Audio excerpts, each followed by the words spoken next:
We are in the Plex. This is the center of Google. Gosh, it's hard to remember life before Google. It changed literally everything. How we live, how we work, how we communicate, how we get literally anywhere on a googly colored bike. Google has been the front door of the internet for over 2 decades. And now there are so many doors. Google may not be the first place you go for answers anymore. So what are they going to do about it? Hello. Emily, so good to meet you again. Good to see you again. Thanks so much for having us here. Likewise. I'm glad you chose a sunny day to come on campus. Sundar Pichai is at a pivotal moment. He's the CEO of Google and its parent company Alphabet, rising to the top after proving his mettle as a talented product leader and peacemaker. He runs a tech giant that functions more like a micro-country, overseeing businesses as consequential as YouTube, DeepMind, Cloud, and of course, Search. Pichai has been carefully crafting a strategy that infuses AI into every corner of the business. That deliberate planning was met with a surprise from longtime rival Microsoft and OpenAI, whose chatbot seemingly knocked Google off its perch and challenged its cultural relevance. ChatGPT set off a code red at Google and an industry-wide fever pitch over AI not seen since the dot-com boom. But for Pichai, the frenzy is just part of the long game. I saw it's your 20th anniversary. That's right. It was last week. It crept up on me. Are you coffee or tea? I'll go for coffee. How about you? I'm gonna have a green tea. Does it feel like you've been here for 20 years?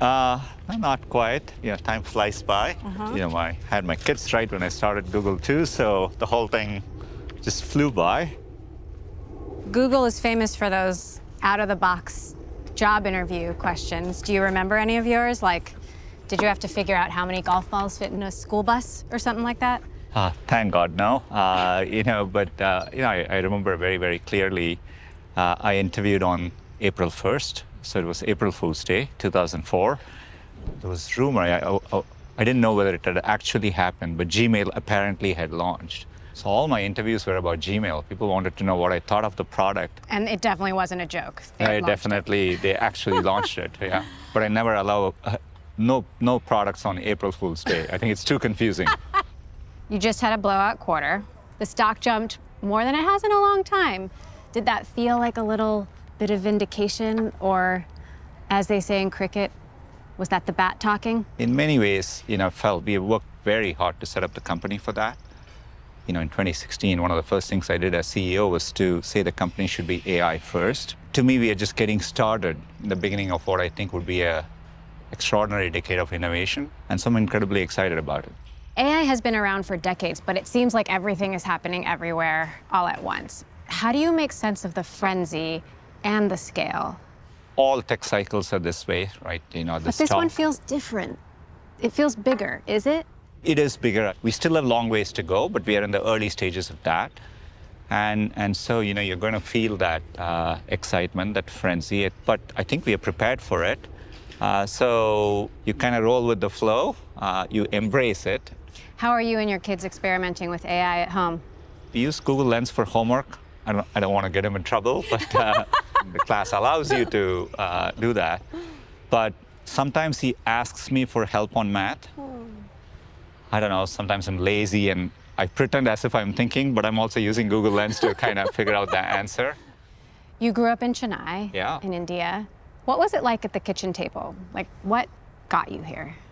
My parents always emphasized, learning and knowledge. And it's what, in some ways, Google with its mission, always resonated very deeply with me. I felt this quest for learning, knowledge, etc. is what the company is about too. I grew up in a middle-class family. I perceived our life through the arrival of gadgets. We waited 5 years for a telephone. It was a rotary phone. But when it came to our home, it changed everyone's lives. I remember getting our first television and suddenly being able to watch sports. I used to bike a long way to school, but there was no gear in the bike and I had to go uphill. But then after many years, I got a bike with gears and I'm like, wow, this thing what a dramatic difference. I never took technology for granted. And so that's what, always been optimistic about how technology can make a difference. You've been CEO now for a decade. How have you changed in that time? I think the main thing is when you've done it for a while, you get to understand patterns. So you're running into something, but there's a sense of deja vu. You've seen it before. And so I think that helps you kind of pattern match and deal with it more effectively. But a lot of this is, at this scale, you have so much coming at you. There's a lot of noise, and most of it doesn't matter.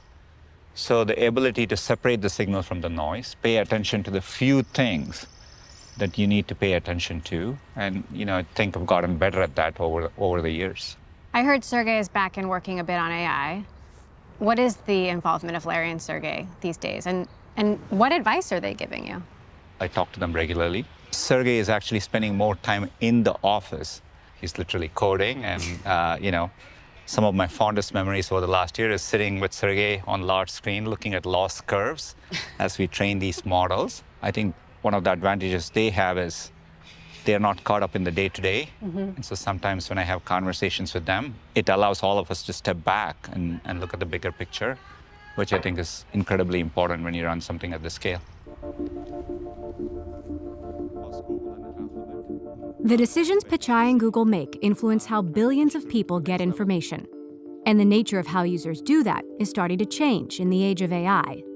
This seems like a threat to Google, except the core technology being used by Google's competitors was invented by Google itself. Google researchers invented the transformer, literally the T in GPT. Do you wish you capitalized on that louder and sooner? We use transformers in search. That's what led to large gaps in search quality compared to other products. So we've infused transformers across our products. We have a chance to do that better with generative AI and with the Gemini series of models. And there's going to be more breakthroughs in this field. But what is more important is we are driving that progress. And if the new Google is only going to be more and more AI, AI is super helpful sometimes, but sometimes it's still deeply wrong. Where do you draw the line? I think part of what makes Google search differentiated is while there are times we give answers, it'll always link to a wide variety of sources. We've had answers in search now for many, many years. We are just now using generative AI to do that. So the links will live on. Yes, and I think it'll always be an important part of search. There will be times when they want quick answers. My son is celiac, so we did a quick question to see whether something is gluten-free. We just want to know. But often it leads to more things, and then you want to explore more. I think understanding that, meeting all that needs, is part of what makes search unique. Some leading computer scientists have said search is getting worse, more SEO spam, etc. Do you see their point? Anytime there's a transition, you get an explosion of new content, and AI is going to do that. So for us, we view this as the challenge, and I actually think there'll be people who will struggle to do that, right? So doing that well is what will define a high-quality product, and I think it's going to be the heart of what makes search successful. You make a ton of money on ads next to the links generated by searches. If a chatbot is giving you answers and not links, and maybe more answers than links sometimes, are we in the midst of an assault on Google's business model? So we've always found people want choices, including in commercial areas. And that's a fundamental need. And I think we've always been able to balance it. As we are rolling out AI overviews in search, we've been experimenting with ads. And the data we see shows that those fundamental principles will hold true during this phase as well. The images that Gemini initially generated of Asian Nazis and Black founding fathers, you've said that was unacceptable. If you look at any pictures of the founding fathers, you're seeing old white men. People are calling this woke AI, and it's not just happening here, it's happening across the industry. How did the model generate something that it never saw? We are a company which serves products to users around the world. And there are generic questions. For example, people come and say, show me images of school teachers or doctors or nurses. We have people asking this query from Indonesia or the US. Right? How do you get it right for our global user base?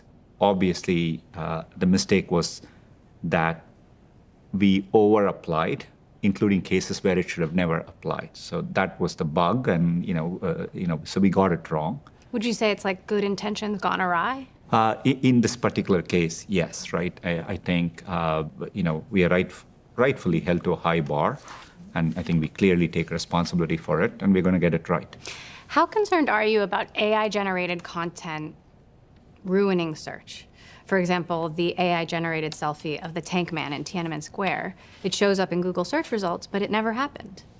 The challenge for everyone and the opportunity is how do you have a notion of what's objective and real in a world where there's going to be a lot of synthetic content. I think it's part of what will define search in the next decade ahead, right? People often come to Google right away to see whether something they saw somewhere else actually happened. It's a common pattern we see. We are making progress, but it's going to be an ongoing journey, right? You've got AI systems that are running out of training data. You've got companies turning to AI-generated data to train their models. Aren't there risks to that?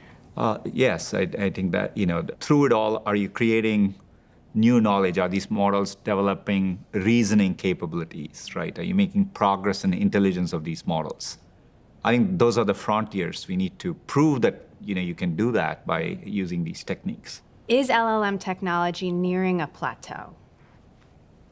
I would be surprised if LLMs are the only thing we would need to make progress. We are investing a lot of computing and resources, our AI researchers' talent, in driving the next generation set of breakthroughs. It seems when you look at the big picture, like Google missed the big moment and ChatGPT took it. A new artificial intelligence program called ChatGPT made its debut online. It's as revolutionary as the internet. The topic of today's big take is also Microsoft and its big bet on AI and how it just kind of leapfrogged over Google and no one kind of knew about it until now. If you could go back, what would you do differently? To be clear, I take a long-term perspective and say, when the internet just first came about, Google didn't even exist then, right? So we were in the first company to do search. We were in the first company to do email. We were in the first company to build a browser. So I view this AI as, we are in the earliest possible stages. Your leadership style has been described as slow and steady and cautious, sometimes maybe too cautious. And you're often compared to these other tech leaders who are moving fast and breaking things. How would you describe yourself? Look, the reality, I think, is quite different. One of the first things I did when I became a CEO was to pivot the company sharply to focus on AI, as well as really invest more in YouTube and cloud to build them into big businesses. I think the larger the company is, you are making fewer consequential decisions, but they need to be clear, and you have to point the whole company to that. Part of that at times involves bringing the company along. You build consensus because that's what allows you to have maximum impact behind those decisions. I mean, any leader in a position like yours has to be willing to hear the criticism, and I'm not going to make you read the mean tweets like they do on late night, but I do have a few. Where is Google running things through legal? Google doesn't have one single visionary leader, not a one. Do you think you're the right person to lead Google? Look, it's a privilege to lead the company. People tend to focus and in this micro moment, but it is so small in the context of what's ahead. And when I look at the opportunities ahead across everything we do, and for the first time, all of that as a common leverage technology with AI, I'd put a lot of chips, at least from my perspective, on Google.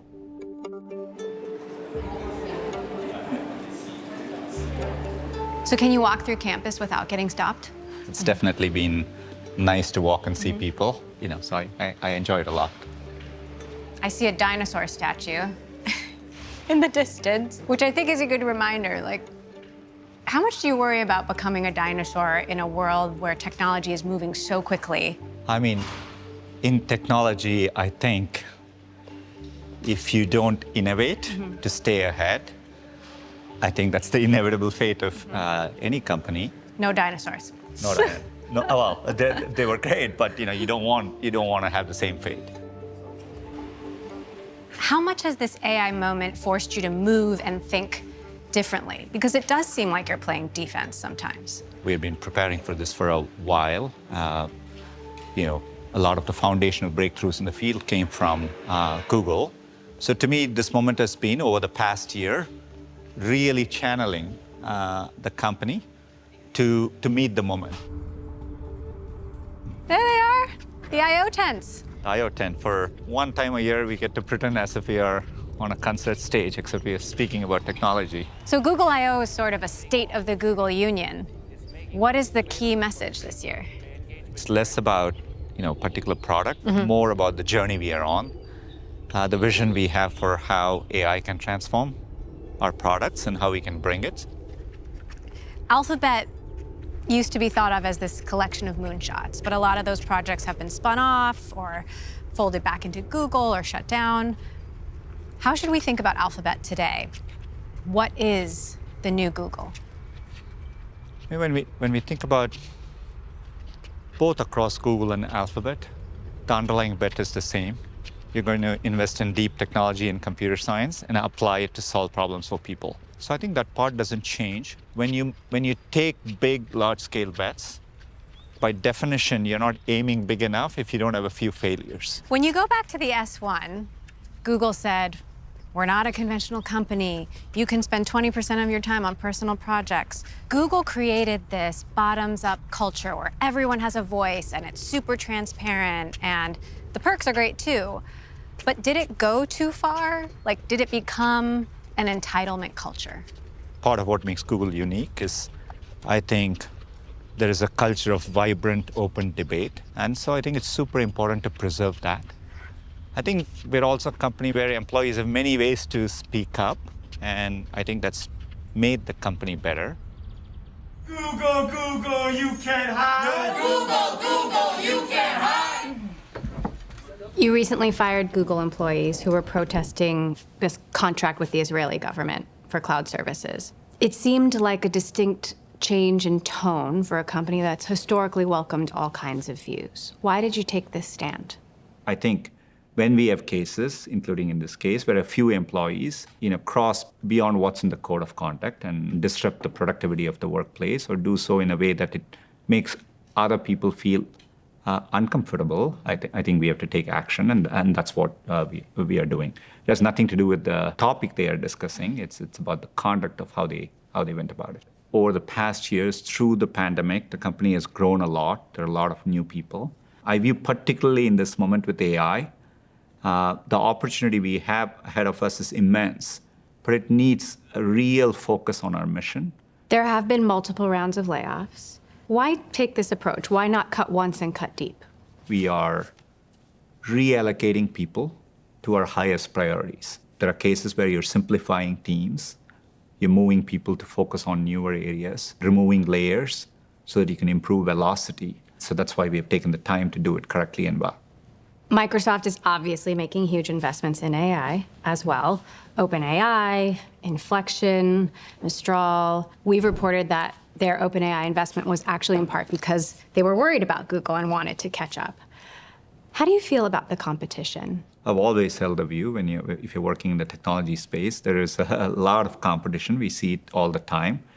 The way you stay ahead is by innovating relentlessly. It has to be true all the time. It's happening at a faster pace, but technology changes tend to get faster over time. So it's not surprising to me at all. Microsoft CEO Satya Nadella has had some fighting words. I hope that with our innovation, they will definitely want to come out and show that they can dance. And I want people to know that we made them dance. And I think that'll be a great day. Who's really choosing the dance music? I think one of the ways you can do the wrong thing is by listening to noise out there and playing to someone else's dance music. I've always been very clear. I think we have a clear sense of what we need to do. So you're listening to your own music. That's exactly right. Google is facing a ton of regulatory pressure in the US, abroad, over your dominance in search, video, ads, the App Store. Some other big companies have split themselves up to focus on their core. Has Google thought about that? A lot of our products integrate in a way that provides value for our users. So I think that is important. Part of what allows us to compete in the Google Cloud market is the investment in AI we undertook because of search is what allows us to take that and compete hard against other larger companies like Amazon and Microsoft in cloud. So I would argue that the way we are approaching it drives innovation, adds choice in the market. What do you think is the future or potential of AI-powered hardware, and what will Google's role in it be? I think with AI, you get a chance to rethink that experience over the next few years. I still see the center of where the AI innovation will happen in smartphones, followed by glasses, right? That's how I see it. Last time we talked, you told me China will be at the forefront of AI. How should policymakers factor that in to their decisions? I think over time, we need to develop frameworks by which we achieve global cooperation to achieve AI safety. I know it sounds far-fetched now, but we have done it in other areas like nuclear technology and so on, to some extent. I think we're going to need frameworks like that. And so I would expect over time there needs to be engagement with China on important issues like AI safety. Artificial general intelligence. What does it mean to you? Do we get there, and when? It's not a well-defined phrase. It means different things to different people. But I think if you define AGI as AI becoming capable across a wide variety of economic activity and being able to do it well, I think that's one way to look at it. So Google's going to get us to AGI? We are committed to making foundational progress towards AGI in a bold and responsible way. And so, I will focus on the effort to do that and do that well. You've said there's even some things about AI that you don't understand. Will AI always be somewhat in a black box? I have a little bit of a counterintuitive view there. I think, humans are very mysterious too. Often when people explain why they did things, they're telling something, it's not entirely clear. Today, we can't make sense of many complex systems. AI will give us more insights and more visibility into many complex things. When I asked OpenAI CEO Sam Altman why we should trust him, he said, you shouldn't. Why should we trust Google? Well, I share the notion that you shouldn't blindly, that's why it's important to have systems in place. Regulation has a part to play. It has to balance innovation. But as these AI systems get more capable, it shouldn't just be based on a system of trust people or trust companies. We've talked a lot about the opportunities. What is the biggest threat to Google's future? I view for all companies, particularly at scale, the biggest threat is not executing well. Is there a healthy dose of paranoia, like not becoming Stan the T-Rex out there? I think that, there's a part of me which has always internalized, I think, the old Andy Grove phase, only the paranoid survive. That is important, and I think this moment is no different. Are we going to look back on this LLM era and laugh? Is this going to all look so basic and rudimentary? I hope we do, because that shows, my kids aren't impressed by touch screens or the fact that they have this extraordinary amount of computing in their hands. So similarly, there's no reason we won't scale up our computing 100,000 times in a few years. So yes, I hope some of this looks like a toy in the future. I hope it is that way. Otherwise, we didn't do our job well.